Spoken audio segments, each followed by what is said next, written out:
Well, it is Free Comic Book Day 2012 in Newport Richey, Florida, and we have with us Gail Simone, current writer of Batgirl, former writer of Birds of Prey, and, well, a host of other Batman and Barbara Gordon-related books. How are you doing this morning? I'm doing fantastic, and I hope you all are out there getting your free comics for this year's Free Comic Book Day. It's always an amazing and fun event. You and Barbara Gordon have been together. You can't see me doing the little quote with my fingers because this is an audio format, but you and Barbara Gordon have been together for a long time. What have been your favorite Barbara Gordon stories that you've written? Oh my gosh, that's a trick question. I think I liked oh man, you really tricked me up with that one. Of course, I'm really enjoying doing the new Batgirl. It's really fun to take her and be able to have her mobile again and at a different point in her life and tell different kind of stories. So I'm really enjoying doing that. But I loved writing her as Oracle as well, and I really liked writing the storyline where we dealt kind of with the Patriot Act when that was first coming out in the original, or at least in that early run that I did of Birds of Prey. And you mentioned liking writing her as Oracle. I do have a slight continuity question. We haven't heard Oracle mentioned in the new Batgirl book yet. In the post-Flashpoint world, was Barbara ever Oracle, or was she just kind of doing her own thing for those 3 years that she was in the chair? We haven't really established that yet, and we're doing all of this through storylines, so I'm sorry, but I can't answer that question. Fair enough. Well, hopefully this won't be as trick question as the first one, but I asked you what your favorite Batgirl stories that you wrote were. What are your favorite Barbara Gordon stories that other people have written? I liked the Batgirl Year One, I think it was. That was I really enjoyed that, and no specific titles are coming to mind right now because I just really have always liked her character. When you did Death of Oracle, was that written with Flashpoint in mind, or was there a plan to go further with Barbara Gordon kind of being in hiding and off the grid? I know that at the end of that storyline there was a scene with Catwoman, and it kind of hinted that things might become unraveled at one point. Yeah, no, it wasn't originally created to tie in with the Flashpoint at all. It was a story that was kind of intended to be somewhat self-contained in the Birds of Prey. And who knows where it would have led eventually, and I don't want to say too much because there's some new stuff coming up. Cool. It's been about a year since the New 52, the post-Flashpoint world, was announced. Between now and then, what would you say were some of the bigger surprises, successes that you didn't think would be so successful, things that were pulled off beyond your wildest dreams, I suppose? Well, as I've said before, I really like the concept of the New 52. I really felt that we needed to do something to kind of shake things up and get some new stories, new creations out there. But I am so happy that we have Swamp Thing back. I am a huge fan of Swamp Thing, and Scott Snyder's doing an amazing job in that book. It's so fun to have that, and Animal Man with Jeff Lemire too.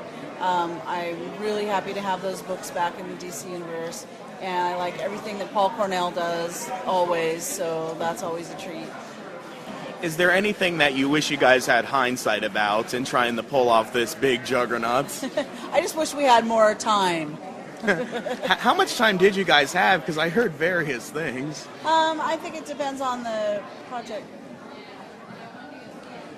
I can't remember exactly, but it seemed like to start a whole new concept and a whole new thing, it just didn't feel like enough, but so it would have been nice to have a little more time, but I think any time you're trying to launch 52 new books in 1 month, even if they would have given us more time, it probably still would have felt like not enough. Talking about what's currently going on in Barbara's world, we're seeing more of her not extended family, but actually her immediate family now. Her mother is in the picture again, and her brother, James Gordon Jr., he's kind of poking around. What was your decision to bring James Gordon Jr. back? Well, I think, we're telling a story with Barbara Gordon as a young woman just out of college, and we wanted to give her, a daytime life as well as a nighttime life. And that, of course, includes her family. And I think the Gordon family tree is very interesting. And we've got some rotten fruit on there. And it's fun just to explore what her family life would be like. We don't get to do that a whole lot sometimes in superhero comics, so it's fun, and she's got a bit of a dysfunctional family. Her mom, are we supposed to feel sorry for her? Or? You can, however you feel when you read her is fine either way. It's a very complicated situation, as we'll learn as the stories go on. I kind of feel Barbara's anger a little bit there, because what kind of woman abandons her family because a 10-year-old boy tells her to? Yeah, abandonment is a serious issue, I think, for kids growing up. So it's I like, even though it's painful, I like telling a story where we're dealing with that issue. Now, when I first started reading the series, I wasn't really sure what to think about Alyssa. As time has gone on, you know what? I'm just embracing the craziness. She's one of my favorite characters. Oh. I love her crazy eyes when she gets this big butcher knife for Christmas. It's like, Alyssa's the first thing I look for in every issue. So can you tell me a little about her? We have some new and kind of big reveals that are coming up with Alyssa. And it's really fun to have Barbara have a roommate with her first apartment. And, of course, she's never going to be somebody who's completely bland and boring. No, fight the power, as she says. Another person that we met in Barbara's life in the second issue was her physical therapist, and I suppose on-again, off-again paramour. We haven't seen him since then. Will he be making a return appearance? Yes, he will. Oh, okay. Okay, and speaking of her paramours, I gotta ask this. Why did she rip out her hair and give it to Dick Grayson? It was just kind of like a memorabilia. I don't think she ripped it out so much as gave him a lock of it. Okay.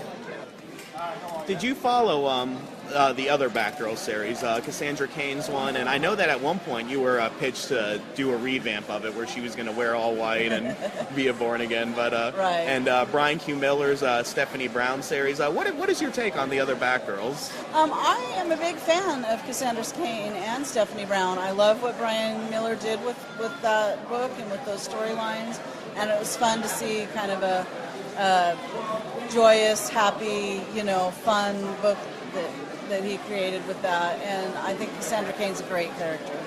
So I'm hoping that we haven't seen the end of her. A lot of people are. One of the other panelists on the Batman universe, Donovan Grant, he is a big Cassandra Cain fan and always asks, when is she coming back? When is she coming back? So he's graduating college today, and he's going to kick me in the stomach if I don't ask you.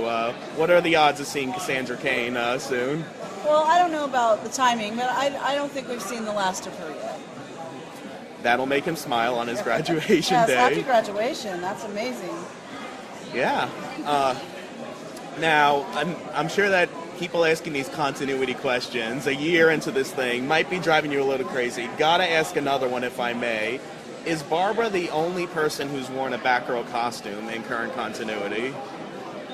I can't answer that question exactly because I'm not aware of every single thing that's going on with all the other books. So I don't have a real good, clear answer for that. I think that that's probably the case in the new continuity, but I can't say for 100%. You're the writer. You wrote that episode of Batman Brave and the Bold, the Birds of Prey one. Did you write that song? I didn't write the song, but I wanted to write the song, but I didn't. Are you a songwriter? I can write lyrics, yeah. Maybe we'll have a musical number in an upcoming issue of Batgirl. Maybe so. I actually have written a few little song lyrics here and there in different comics that I've done, but nothing that's a full song. So what kind of things are coming up in Batgirl? Well, the next issue, of course, is the tie-in with the Court of Owls. So we have a story I'm very excited about. I cannot wait till it comes out and people get to read it. We have a new owl called Talon. It's very cool, and the story is a takeoff of something that actually happened in Oregon in World War II that very few people know about. So it's very interesting. And then after that, actually I've created a new nemesis for Batgirl called Nightfall. And she's really terrifying, and she has an entire army behind her, so she's really going to cause problems for Batgirl coming up. We're revealing more and more about her family in issues to come. Trying to think if there's anything else I can give away. I won't tell DC. It's just between you, me, and everyone Yeah, listening to everyone this on on the the internet. I mean, they can all keep a secret. I'm actually quite excited about this next year of Batgirl. We have some big stories planned and some new villains and kind of, you know, she's recovering from the trauma of her home invasion and regaining the use of her legs, and pretty soon she's going to start putting that behind her bit by bit, and we're going to see her blossoming into the person that she wants to be. And I guess the inevitable confrontation that would come with the closure on that would she's eventually going to have to face the Joker again. Yeah, I don't want to give away too much. Like I said, you know, she may face him, she may put it all behind her. We'll just have to see. I have touched on it a few times, but in Batgirl, you know, we did the flashbacks to the actual night, and to the henchman that was there that night that actually made the phone call to get her help. And are there any other upcoming projects that you're working on, whether it be Batgirl or not Batgirl related? Yeah, I do have upcoming projects, but I can't really talk about them yet. One is with Ethan Van Sciver that we've been talking about for a good year now, that is a 90-page graphic novel that is the work of Ethan's life. The art is absolutely fantastic. It has, I'd say, most of my favorite DC characters in it. It's a huge story. There's some horror elements to it.